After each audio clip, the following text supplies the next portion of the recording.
está em Filadélfia, escreve: isso diz o que é santo, o que é verdadeiro, o que tem a chave de Davi, o que abre e ninguém fecha, e o que fecha e ninguém abre.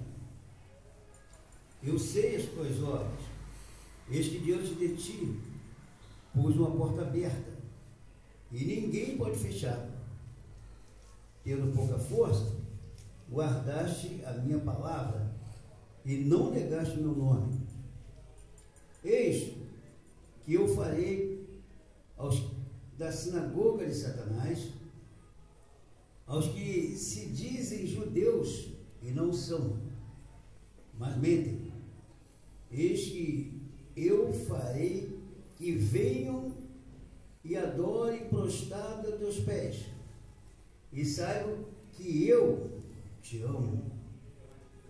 Como guardaste a palavra da minha paciência, também eu te guardarei na hora da tentação, que há de vir sobre todo o mundo, para tentar os que habitam na terra. Eis que venho sem demora. Guarda o que tens, para que ninguém tome a tua coroa. A quem vencer, eu farei coluna do templo do meu Deus, e nele nunca sairá, e dele nunca sairá. Escreverei sobre ele o nome do meu Deus e o nome da cidade do meu Deus, a nova Jerusalém, que desce do céu do meu Deus, e também o meu novo nome. Quem tem ouvido, ouça o que o Espírito diz às igrejas. Amém. Irmãos, quando você vai para o Apocalipse,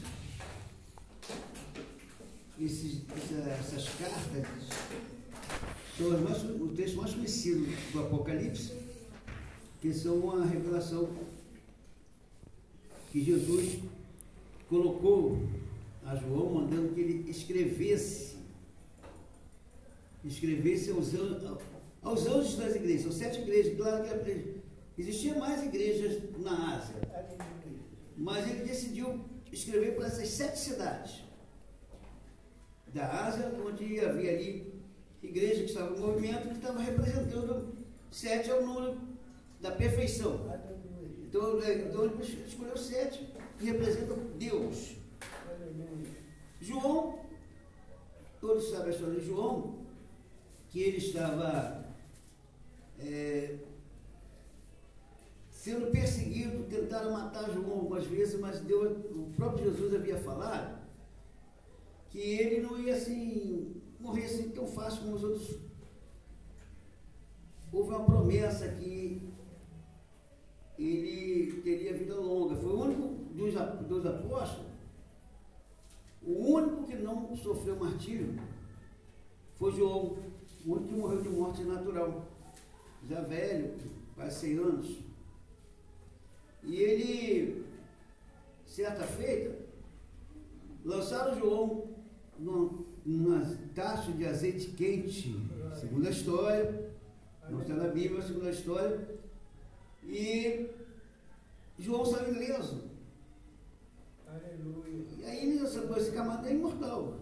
Aleluia. Mas vamos pegar então, vamos castigar. Pegaram ele e levaram para a ilha de Fátima, que era onde era colocado pessoas criminosas de alta periculosidade, foram colocadas lá para ser comida pelas bestas feras. Então, largavam lá na ilha de Patmos, e lá na ilha de Patmos, o sujeito abandonado, as bestas feras iam e devoravam. João foi colocado lá, os homens colocaram João para morrer, mas o Senhor Jesus permitiu João ir para lá, porque ele queria revelar segredos inefáveis que perduraria, e chegou até nosso tempo. João estava orando, de repente o anjo apareceu a João e mandou que ele escrevesse essas 7 cartas. Aleluia. A primeira carta que ele escreve para a igreja de Éfeso, escreveu carta para a igreja de Esmina, Pérgamo, Tiatira, Sardes, Filadélfia, e a última carta, que é a carta de Laodiceia, que essa foi a igreja que estava numa situação mais difícil, onde ele chamou mais atenção. Mas de todos eles, a todos os pastores, ele disse: sei as tuas obras. Nosso Deus sabe de tudo, irmão. Jesus, agora que está revelando João, ele agora já tinha apanhado de volta a glória que ele pertencia antes dele descer à terra para realizar a obra vicária, que é a obra substituta, a obra para salvar a humanidade. Ele despiu-se da sua glória e realizou a obra do Pai como homem, 100% homem. E o que fazia com que Jesus, quando realizou seu ministério terreno, ele fazia a obra extraordinária que se destacava entre os demais homens, era o compromisso, a unção que ele recebeu, e ele se manteve fiel. A chave para ser vitorioso, irmãos, para cumprir a obra de Deus, é ser fiel. Infelizmente, os seres humanos naturais, como nós, Jesus foi um ser humano, mas ele nasceu de um processo totalmente diferente dos demais homens. Ele nasceu simplesmente pelo encontro de um homem e uma mulher, pelo relacionamento natural. Não. É interessante entender que quando Jesus foi anunciado que ele viria para a mãe dele, ele disse, o anjo que foi entregar a mensagem a Maria, disse que ela ficaria grávida, e ela logo disse: como pode ser isso? Eu nunca tive relação com um homem algum, como vou ficar grávida? Ele disse: em você será gerado por obra do Espírito Santo. É diferente. Aleluia. É o chamado processo da encarnação. Aleluia, glória a Deus. O processo da encarnação é o ato em que Deus uniu a natureza divina com a natureza humana para poder comunicar aos homens, numa linguagem humana, a mensagem divina. Mas voltando aqui para o Apocalipse, cada pastor, ele falou de 7 estrelas e falou de 7 castiçais. As 7 estrelas representam os pastores, 7 pastores, e os 7 castiçais das igrejas. Agora, para esse pastor da igreja de Filadélfia, que ele traz a mesma mensagem, mandou que escrevesse, ele disse ao anjo que está em Filadélfia: escreve: isso diz o que é santo. Quem é o santo? Jesus. O que é verdadeiro? Quem é o verdadeiro?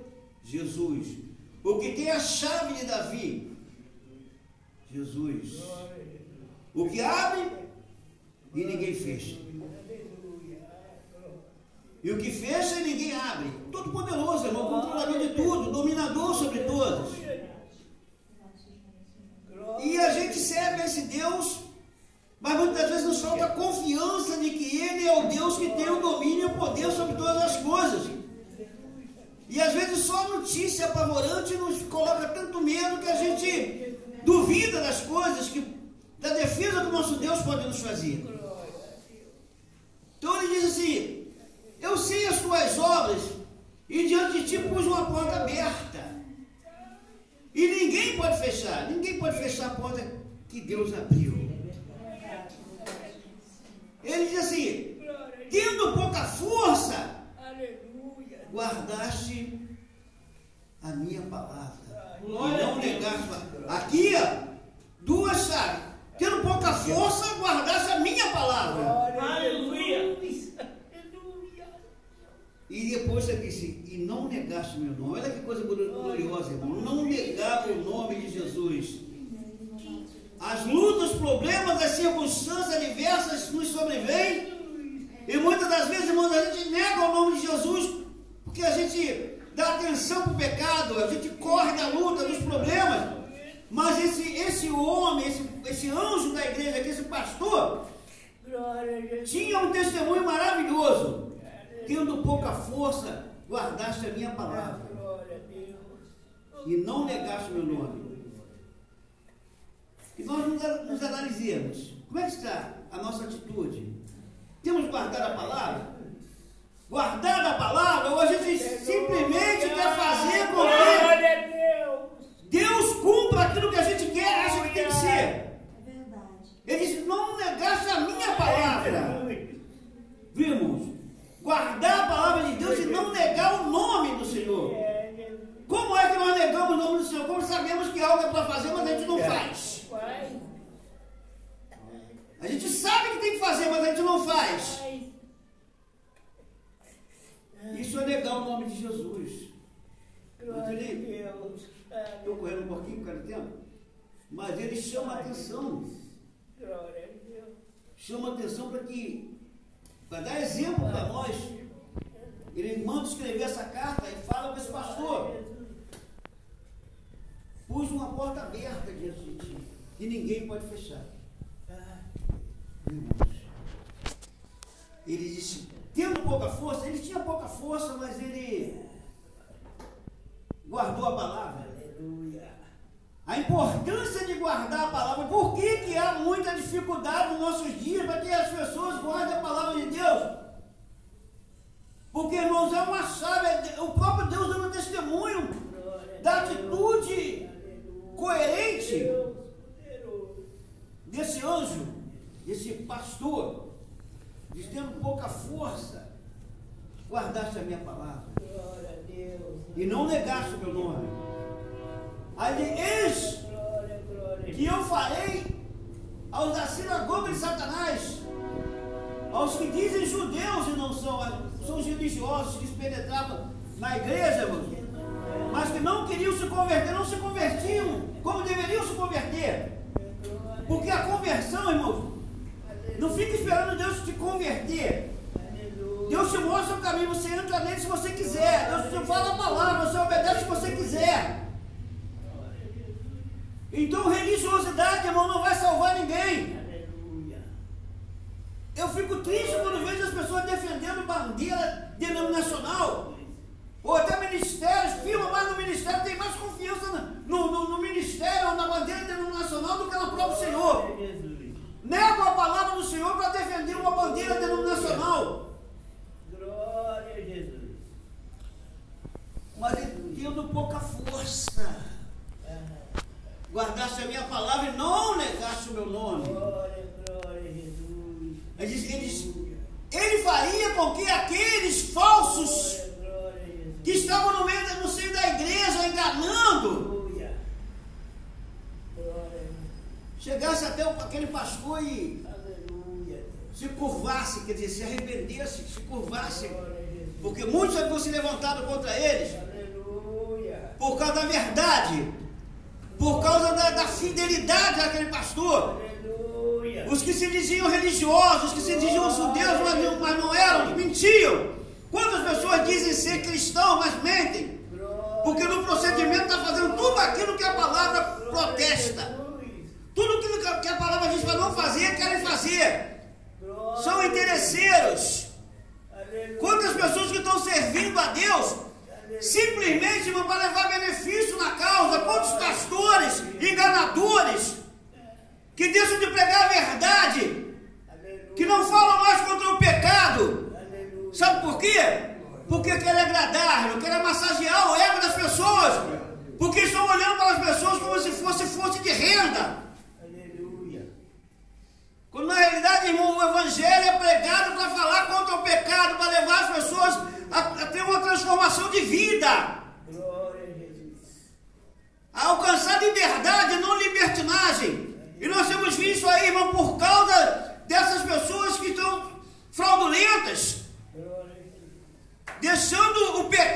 correr solto dentro da igreja. Aleluia, Jesus.